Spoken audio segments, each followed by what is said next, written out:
Hello friends, मैं देवेन आर्य आपका हार्दिक स्वागत करता हूं अपने चैनल पर। जैसा कि आप सभी को पता है, हम अपने चैनल के माध्यम से जो है इंग्लिश के साथ साथ विज्ञान विषय के वीडियो भी आपके लिए प्रोवाइड करवा रहे हैं।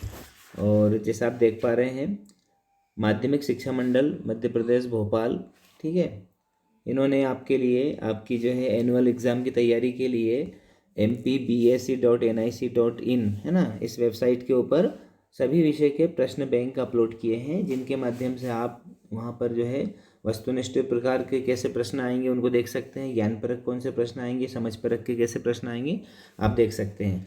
तो आज का हमारा जो वीडियो है वो क्लास 10th के जो है विज्ञान, उसके अध्याय 7 नियंत्रण एवं समन्वय से संबंधित है।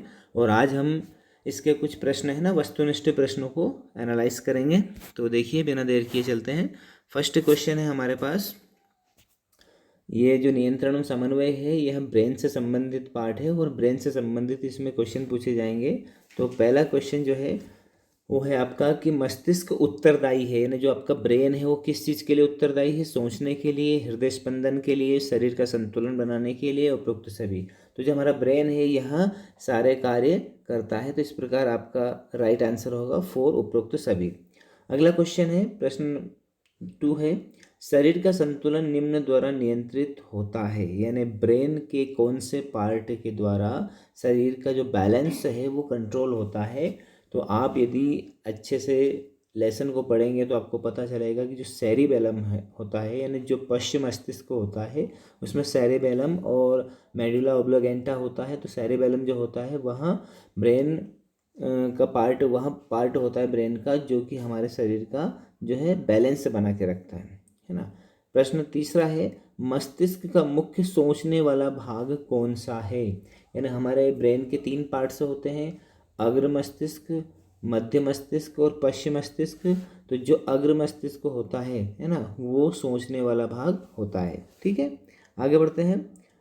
प्रश्न चौथा है हमारे पास, देखिए, मनुष्य के मस्तिष्क का कुल भार होता है। तो भार पूछा है यानी वेट पूछा है, तो वेट होता है उसमें 1300 से 1400 ग्राम। ठीक है, अब यहाँ पर हमारे पास ग्राम नहीं आया है, तो हमें उसका जो भार है वो किस इकाई में बताना है? पौंड में बताना है। तो उसका पौंड में वजन होता है 3 पौंड, है ना, यानी कि 3 पौंड उसका वजन होता है। प्रश्न 5 है, सूंघने, सुनने, देखने आदि के लिए विशिष्टीकृत क्षेत्र कौन सा होता है? यानी ब्रेन का कौन सा पार्ट होता है जो आपकी स्मेल, हियरिंग और सीइंग, यानी जो आई साइड होती है उसको कंट्रोल करता है? तो उसका जो अग्र मस्तिष्क होता है, ठीक है, वो वाला भाग सुनने, सूंघने और देखने के लिए विशिष्टीकृत क्षेत्र होता है। ठीक है, आगे बढ़ते हैं। प्रश्न आपका छठा है, इसमें देख पा रहे हैं आप कि केंद्रीय तंत्रिका तंत्र में कौन सा अंग शामिल है? यानी जो केंद्रीय तंत्रिका तंत्र होता है, जो सेंट्रल न्यूरॉन सिस्टम होता है, उसका कौन सा अंग जो है उसमें कौन कौन से भाग होते हैं? तो आप देख पा रहे हैं, इसमें हमको क्या करना पड़ेगा? लिखना पड़ेगा कि केंद्रीय तंत्रिका तंत्र में कौन सा अंग शामिल होते हैं। उसमें एक्सॉन होता है, ठीक है, और डेंड्राइट्स होता है, सेल बॉडी होती है और केंद्रक होता है, यानी इसके 4 अंग होते हैं। 4 अंग आपको नाम इसमें लिखने पड़ेंगे, चारों अंगों के। हम इसमें नाम क्या लिखेंगे? केंद्रक, है ना, इसके बाद में केशिकाएं लिखेंगे, ठीक है, द्रुमिका यानी डेंड्राइट्स होता है वो लिखेंगे, और एक्सान यानी तंत्रिकाक्ष होता है वो लिखेंगे। 4 अंग होते हैं केंद्रीय तंत्रिका तंत्र में। ठीक है, आगे बढ़ते हैं। प्रश्न 7वां है आपका, ऐच्छिक क्रियाओं का नियंत्रण शरीर का कौन सा अंग करता है? ऐच्छिक क्रिया यानी कि 2 प्रकार की क्रियाएं होती हैं, एक तो प्रतिवर्ती क्रिया होती है और एक ऐच्छिक क्रिया होती है। जैसे टहलना एक ऐच्छिक क्रिया होता है, और यदि कोई आप कहीं जा रहे हैं और अचानक कहीं आपको ऐसी रिएक्शन देखने को मिलती है, जैसे आप जा रहे हैं बाइक पर और आपकी आंख में अचानक कोई कीड़ा या मच्छर कुछ घुस जाता है, तो आप एकदम से आपकी आंख को बंद कर लेते हैं, तो उसे बोलते हैं, क्या बोलते हैं उसे? प्रतिवर्ती क्रिया। तो ऐच्छिक क्रिया जो होती है वो ब्रेन के द्वारा नियंत्रित होती है, और जो प्रतिवर्ती क्रिया होती है वो मेरुरज्जु के द्वारा यानी स्पाइनल कॉर्ड के द्वारा नियंत्रित होती है। तो ऐच्छिक क्रिया का नियंत्रण कौन सा भाग करता है? मस्तिष्क करता है। ठीक है, आगे बढ़ते हैं। मस्तिष्क का कौन सा भाग शरीर की संस्थिति एवं संतुलन के उत्तरदायी है, यानी जो संतुलन है उसको बनाने के लिए कौन सा भाग आपका ब्रेन का कौन सा पार्ट काम करता है। तो अभी मैंने बताया कि जो पश्चिम मस्तिष्क होता है उसमें दो जो है पार्ट होते हैं। पहला होता है सेरिबेलम और दूसरा होता है मेडुला ऑब्लिगेंटा। तो हम इसमें क्या लिखेंगे कि शरीर की संस्थिति में संतुलन बनाने के लिए जो भाग उत्तरदायी होता है वो होता है पश्चिम मस्तिष्क। ठीक है, पश्चिम मस्तिष्क इसके लिए उत्तरदायी होता है।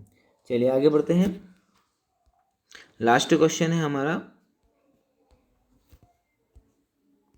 आखिरी प्रश्न है, प्रश्न 9वां है। देखिए, प्रमस्तिष्क का क्या कार्य है, यानी जो प्रमस्तिष्क होता है, अग्र मस्तिष्क को ही प्रमस्तिष्क कहते हैं। तो प्रमस्तिष्क के क्या कार्य है, तो प्रमस्तिष्क के कार्य अभी हमने इसके पहले क्वेश्चन किया था कि सुनने, सूंघने और देखने का कार्य भी प्रमस्तिष्क करता है।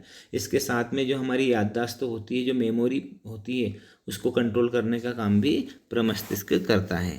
तो फ्रेंड्स, आई होप ये जो 9 क्वेश्चन दिए थे, है ना, ये 9 क्वेश्चन आपको अच्छे से समझ में आ गए होंगे। ये वस्तुनिष्ठ प्रकार के प्रश्न होते हैं और नए पैटर्न के आधार पर इसी प्रकार के प्रश्न पूछे जाएंगे। तो आप उस लेसन को, उस पार्ट को यदि आपने अभी तक नहीं पढ़ा है तो उसे अच्छे से पढ़िए। ब्रेन के बारे में है और यहाँ पर कुछ इंपॉर्टेंट क्वेश्चन जो मैंने आपको करवाए हैं ये परीक्षा से संबंधित है। आपको यदि मेरा वीडियो पसंद आता है प्लीज़ इसे लाइक कीजिए, ज़्यादा से ज़्यादा शेयर कीजिए और मेरे चैनल को सब्सक्राइब कीजिए ताकि आपको आगे भी इस प्रकार के वीडियो मिलते रहें। धन्यवाद, थैंक यू वेरी मच।